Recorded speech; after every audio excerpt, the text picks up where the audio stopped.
Um, this is Harry Potter's wand himself. As you can see, it's got a slight purplish tinge instead of the base brown.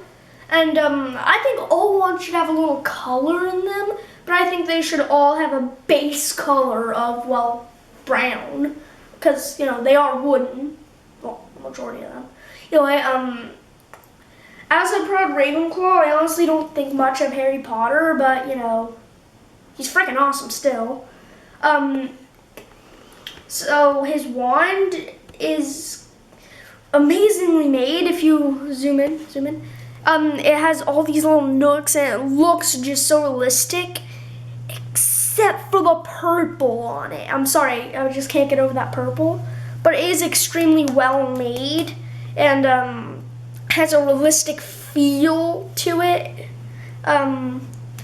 So yeah, unfortunately it is 14.5 inches and not 11 as it should be, but it is still a really, it's a good wand, yes. And what spells would you perform with this wand? Obviously Harry's trademark, Expelliarmus. Hold it like this with a finger pointing straight. You know, kind of like how throwers point when they throw. He has a finger pointed straight and all fingers on the bottom layered on top of each other, sort of. And then just Expelliarmus.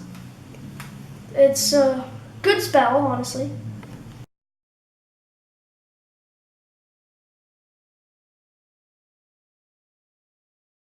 My wand case can no longer hold all of my wands, so I've decided I'm going to make a little place to put all my wands. This bar is going to be cut every 1.5 inches to make room for each of the wand. I'm going to drill a hole straight down. I was just looking for a 1x1 in the garage, and I found this old piece of wood that is actually very decorational, and it's going to hang up on the wall beautifully and hold all of the wands all the way across. I think I'll be able to get 23 wands onto this piece of wood.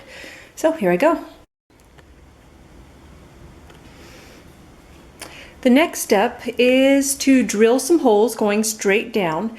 I'm going to be using a 5/8 inch drill bit, and I'm starting smaller than I need to. If I find I want the wands to go in a little bit further, then I'll go ahead and use a 1/2 inch drill bit.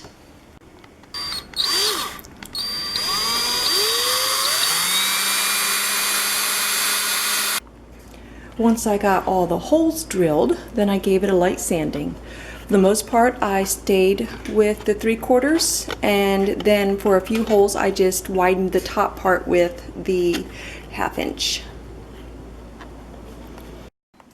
I'm really liking the way this is looking, but I can see that I'm going to have to make individual drill sizes. So I'm going to decide where I want each wand and widen some of the holes.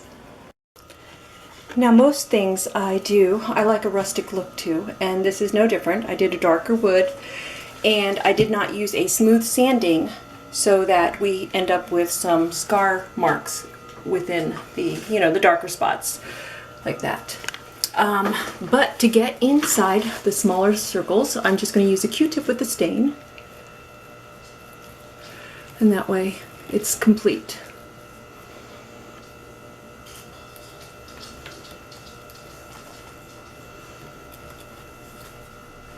Here's the wand rack completed.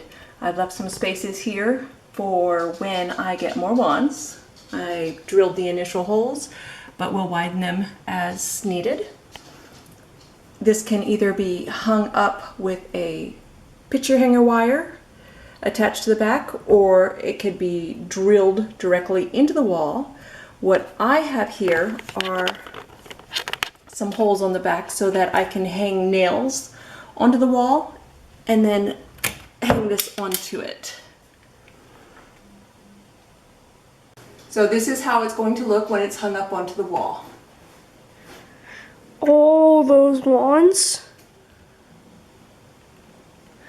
On this side here, we've got the majority of the good guys in order that we meet them, from Harry Potter all the way to Luna Lovegood. And same thing on the bad guy side. First we meet Draco, then Narcissa, then the Death Eaters, then Voldemort, then Bellatrix. Out of the ones that we have so far. Yes, out of the ones that we have so far. Okay. So that's how you make a wand holder in the simplest fashion.